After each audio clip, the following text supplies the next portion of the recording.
Belief in oneself is a quiet lie we tell to survive the calm. It feels solid in the absence of pressure, convincing in moments where nothing demands payment. But belief untested is hollow. It carries no proof, only hope dressed as certainty. A person's true substance is not revealed in confidence, but in collision. When the world closes its fists, when fear strips away rehearsed courage, something truer emerges.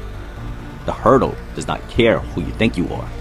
It only asks what remains when comfort is gone and escape is no longer possible. We do not truly know what we are made of until something tries to break us and fails. Subriel Matías enters his second reign as world champion, having ripped the WBC super lightweight title away from Alberto Puello by majority decision. Now he defends that crown against rising British star Dalton Smith. Undefeated across 18 fights, Smith announced his arrival when he stopped former title challenger Jose Zepeda, proving he belongs among the division's top contenders. But Matias carries the Reaper's sit before the gates. Now Smith faces the daunting question: can he slay the demon that stands before him, or will he become another name on Matias's growing list of fallen? Dalton Smith's boxing style is defined by calm pressure, grounded fundamentals, and control. A boxer puncher who works behind a stiff, accurate jab to manage distance and set traps, rarely wasting movement or throwing without purpose. Smith favors clean, timed punches.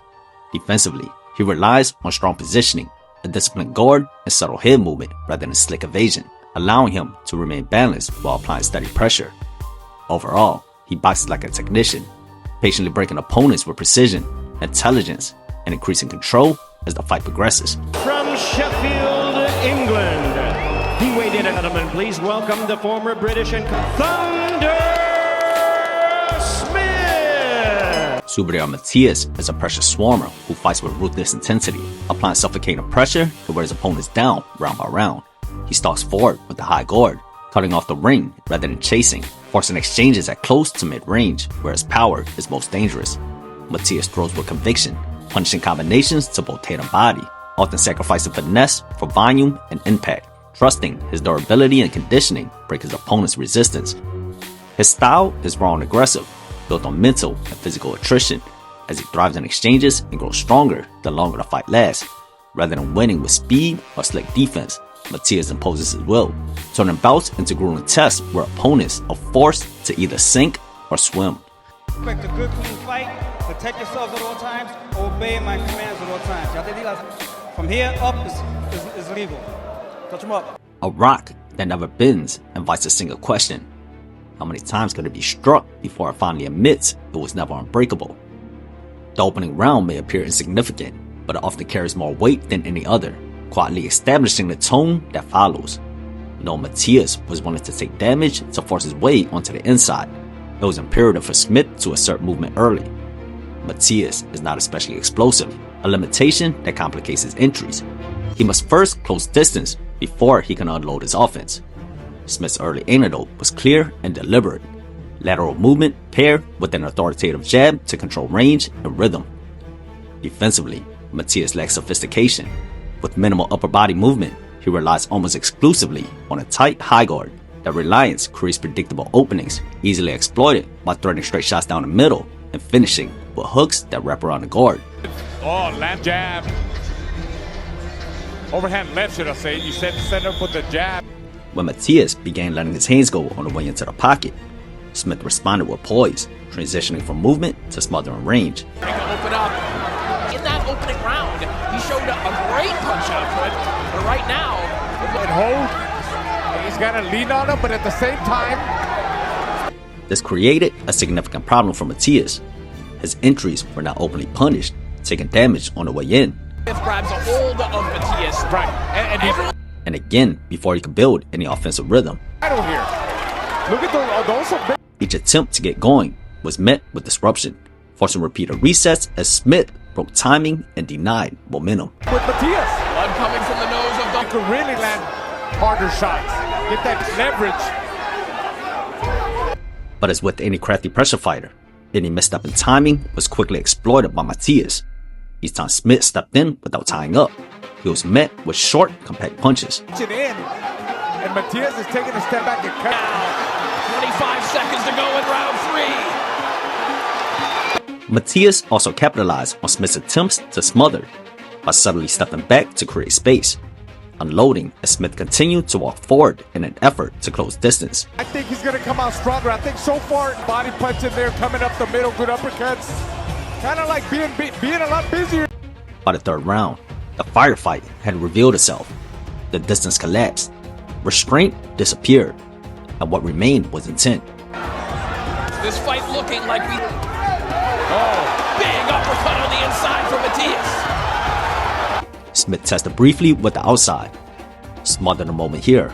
Obviously, but sometimes it can be a little bit too much holding. But Reset there. with Matias, he doesn't have to do that with Matias. He's got. But the decision had already been made.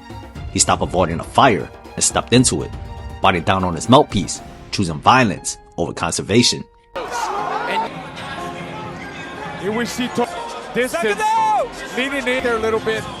Toe-to-toe action by both, but I believe that Matias got the best of him. Matias fought in layers, his punches meant to erode, to pile damage brick by brick.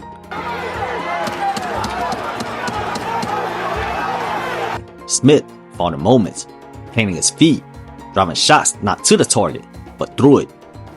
The textbooks warned against such commitment and punches, but Matias offered no riddles, no level changes, little head movement, a body still enough to be struck, present enough to suffer.